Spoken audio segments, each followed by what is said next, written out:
इस कायनात में उसकी हिफाजत की जिम्मेदारी ली है और ऐलान फरमाया है हमने कुरान को नाज़िल किया है और हम ही इसकी हिफाजत करेंगे और बार बार मुख्तलिफ अंदाज़ा में कर दिया है, लिहाजा इरशाद रब्बानी है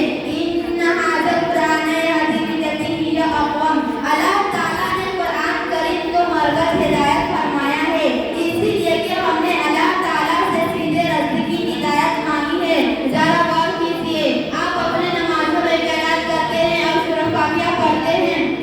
तो क्या ये नहीं कहते इहदिना सिरातल मुस्तकीम सिरातल लज़ीना अनअमता अलैहिम, ऐ अल्लाह हमको सीधे रास्ते की हिदायत दे, उन लोगों को सीधे रास्ते पर चलाइए जिन पर आपने इनाम दिया है। हर मोमिन पता पांचों वक्त की तमाम फर्ज वाजिब सुन्नत और नफिल नमाज में सूरह फातिहा पढ़ता है, हिदायत मांगता है, लिहाजा अल्लाह ताला ने फरमाया मेरे बंदे ने हिदायत मांगी है, सीधे रास्ते की दुआ मांगी है और सूरह जिंदगी मांगी है तो सूरह हयात मांगा है, इसीलिए इरशाद हुआ मेरे बंदे तुमने हिदायत तलब की है, तुम्हें सिरातल मुस्तकीम की आरज़ू है तो तुमको हिदायत नमाज देते हैं और तुम्हारे मंजिलें अता करते हैं और मसीले राह बकसते हैं, पाने के बाद खोना नहीं, पकड़ने के बाद छोड़ना नहीं। यही वो आमीन है जो तुमको हम तक पहुंचाएगा, यही वो कानून है जो तुमको सर बुलंद से सरफराज करेगा, यही वो नक्शे कयाम है जो तुमको दुनिया और आखिरत की आज़मत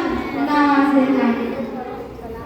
नौजवानों दोस्तों, कुरान पाक रज़ीक़ुल जलाल की तरफ से आता कर दो, वह हसीन तोहफा है जिसने 23 बरस की कलील मुद्दत में पूरे आलम में वह मंज़रा बर्पा कर दिया कि बड़े से बड़े फसहा बलगा अदबा और सराय हराम जिसकी आयतों को सुनकर पत्थर की मोम हो गए। दोस्तों, यह कुरान है जो राती दुनिया तक के इंसानों के लिए सरापा हिदायत और रहमत है। यह कुरान है जिसने रसूल की सिरात